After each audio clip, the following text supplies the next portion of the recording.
Let's hear what y'all have to say. 738WMB. Bless your heart, Dixie. That makes me laugh. Folks made fun of me on the trail for saying that, bless your heart. But there are two types of bless your hearts. I'm sorry, I'm gonna go on a tangent here. There's bless your heart, like, oh, you poor thing, like literally meaning sweet bless your heart. And then there's, well, bless your heart, which is like the hateful, like, oh, you're so pitiful, like sarcastic bless your heart. So I hope you mean the sweet one.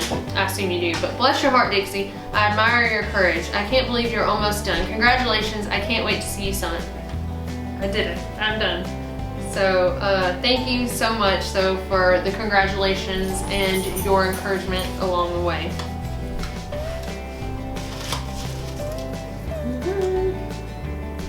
Brian Mick, oh Lord, I'm gonna say it wrong. Brian Mick.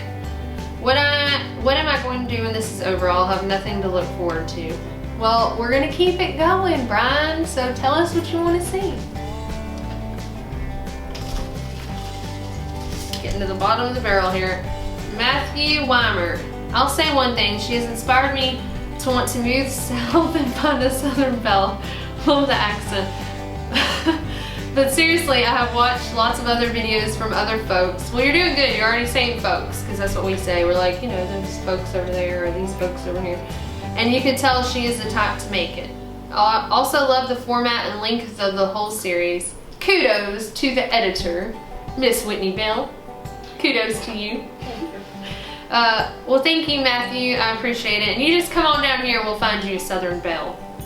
There are plenty of them around here, so if you like good cooking and women who garden and are rather independent, you just come on. Okay, Eric Winter. First, congratulations. I was 49 when I did it in 2008. See y'all, for those of you who are about 50, you can do it. There was a lady named Bluebird who was 71 hiking the trail, and Mr. Winter here did it when he was 49 in 2008. So there are no excuses for age. None of those, because the majority of the folks are 25 and younger and 50 and older, so I'm like the oddball. Anyway, continuing. I still think it was the greatest experience of my life, and you're just getting started. Spoiler here. In all my years of pictures from Katahdin, I've never seen one in snow. So from this Bama grad, I say war damn eagle. Oh my God. I never thought I'd hear a Bama fan say that. And in honor of your accomplishment, I will pull for Auburn this week against Ole Miss. Oh my gosh, really? Like, just because I hiked Katahdin in the snow, man. I hate that we didn't win though. When we had a Bama fan pulling for us, we should have won. Best through, I like video series of the year. That's for you, Whitney. Need to do a best of video set to some music. Maybe Sarah Evans' version of Closer Walk with Thee. Thanks, man. Eric, you're awesome. I have to say that. I don't know if I can say the RT, but thank you so much for this. That's serious now. You were pulling for Auburn, so thank you very much. And I'm glad that you shared that you did it in 2008 when you were 49, because that's what I hear. Like, people, I don't want to say they make excuses, but that's what I kind of feel like it is. Like, oh, I can't do it, or I'm not able to do that. We've got a guy with diabetes doing it. We've got a guy with a prosthetic leg doing it. There's no reason why you can't do it if you're 50. There's no reason why. You have no excuse at all. If you want to hike the Appalachian Trail, quit making excuses for yourself and go do it. And thank you so much, Eric. And thank you for pulling for us, even though we lost. Fake Queen. Thank you so much for all the editing work you have done to share Dixie's adventure with us. Happy birthday. That's for you, Whitney. Dixie has been such an inspiration for me. She is the first thru hiker that I came upon while researching things I would like to do in the near future. I binge watched the first 10 videos to catch up and now look forward to her updates. Dixie's dedication to her adventure and the perseverance required is truly inspiring. I know she will complete this monumental achievement. 89 miles to go. So you watched the one where I was having a breakdown. Dixie has great spunk, and most of us Southern gals do, and she is genuinely entertaining. I too hope to be able to do the AT one day the next 5 years. Dixie's journey as a group, and now somewhat solo effort, has encouraged me to make this a goal for myself. It really helps that she reminds us when she is alone and not afraid. I am 6 months away from completing a 3-year life-changing plan. I just completed nursing school and turned 50 this month. I will soon be adventuring and traveling life solo and look forward to all the things that I didn't do while taking care of a family and putting their needs first. I'm spreading my wings, and Dixie has reminded me of how far I can spread them. Her adventure has rekindled a dream I had 20 years ago of attempting the AT. Please accept this truly heartfelt thank you for sharing this adventure with us. Man, you are giving me chill bumps. Like, seriously, I can't, like, I'm so glad that watching this has done that for you. And congratulations on completing nursing school. Congratulations on setting your life up and, like I said, living with intent, like living with purpose. You know, you said in 3 years I want to do this, this, this, and this, and that's awesome. Like, you've stuck to it, and 6 months left to go. That's amazing. So I hope you get out there, and I hope you hike the Appalachian Trail. And if you have any questions of anything along the way, and it's not, I mean, I'm not gonna say you're never gonna be scared if you hike the Appalachian Trail alone. Like, that would be a lie. I don't know how you're gonna react to it. There were times when I was nervous, you know, not hiking alone after seeing a fresh steamy pile of bear doo-doo, you know, like that was nerve-wracking. But like, that's the whole point of living. Like, you need to be on the edge sometimes. You gotta put yourself in unfamiliar situations, you know.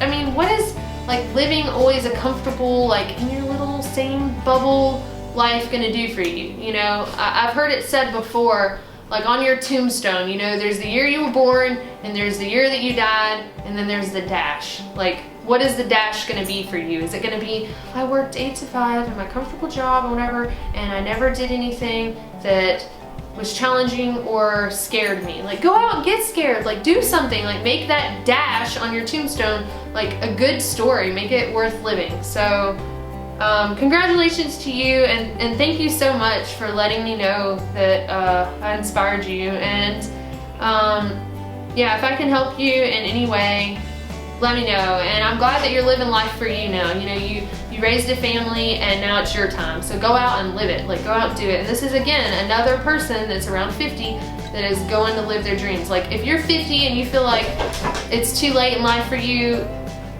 you're lying to yourself. Get out there and do something. Miss Darcy's trying to play with the blinds. All right, last one. MB692100. Happy birthday, Whitney. Thank you for all the hours and effort you put in toward editing these delightful videos. You've done a masterful job in providing such a comprehensive coverage of Dixie's AT through hike. There's the social part, the solo part, hostels, hitching in the bed of a pickup truck, homestays, wildlife encounters, tours of DC and New York City and West Point. Goodness, you've seen every video. Heartbreak and grief, yes, and so much more. This vlog series will be a classic, and Dixie is fortunate to have you as a friend. I am fortunate to have you as a friend. If you're an amateur at this, then maybe you have found a new talent. She is an amateur, and she has rocked it. And should consider hanging up your slide rule and T-square and going into video production. I don't know if all of y'all know what a slide rule is, but it's pre me and Whitney's day, but we still know what it is. I still use it sometimes. She still uses slide rule, y'all.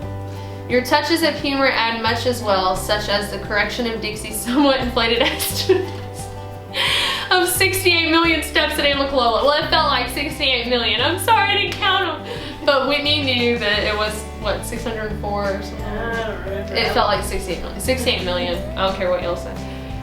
To the more realistic number of, 700. In fact, both of you have a wonderful sense of humor and have come across as being such positive ladies.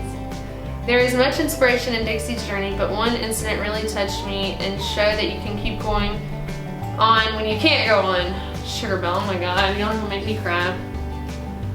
Leaving the trail to be with her ailing dog shows a genuine depth of love and tenderness, only to learn a few hours before she reached home that Sugar Belle had passed away.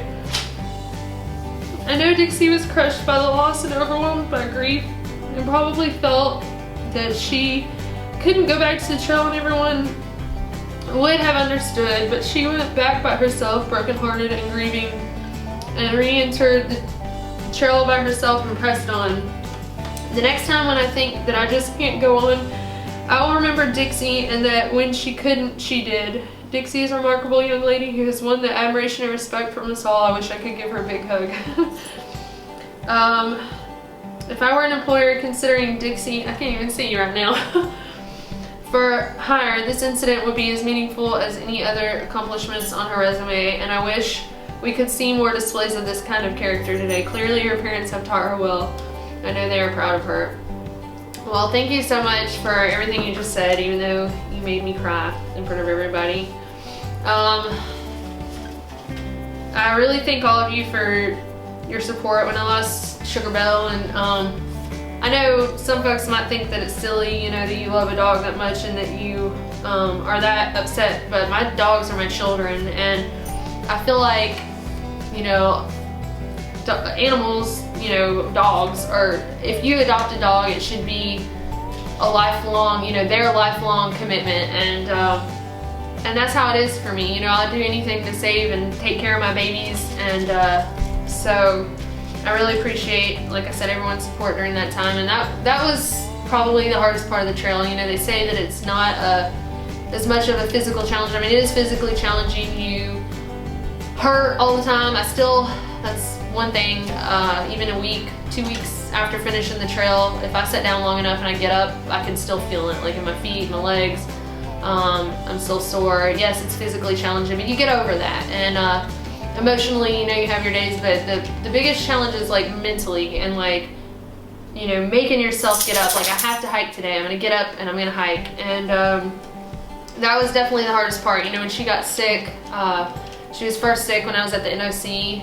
That was one of the worst days I had. And then, yeah, you know, going home to see about her and her passing away, you know, right before I got there, and trying to do everything to save her. But, you know, I could sit at home and cry about losing her, or I could go back out to the trail and cry about losing her. And that's what I chose to do, you know, and I put her collar on my pack to remind me every day, like, you know, she's gone. And when you get home, she's gonna be gone. And, you know, she's not there anymore physically, but, you know, you just have to focus on the good times and move on. And they're, you know, I mean, that's the thing, like, all of us have struggles in life, but it's all about how you deal with it, and you can either get stronger from the things that, you know, knock you down, or you can cry about it and use it as an excuse to not live. But the point is, like, you just have to get stronger and move on. And you know, it is hard being home and her not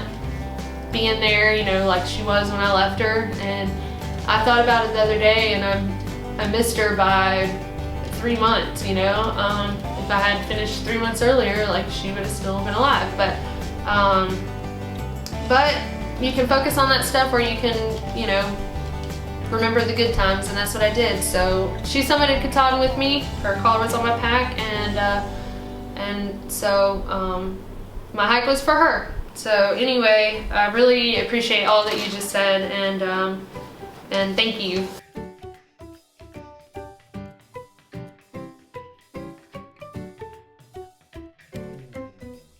Okay, so I am here at Amicalola State Park, and I am about to hike the approach trail.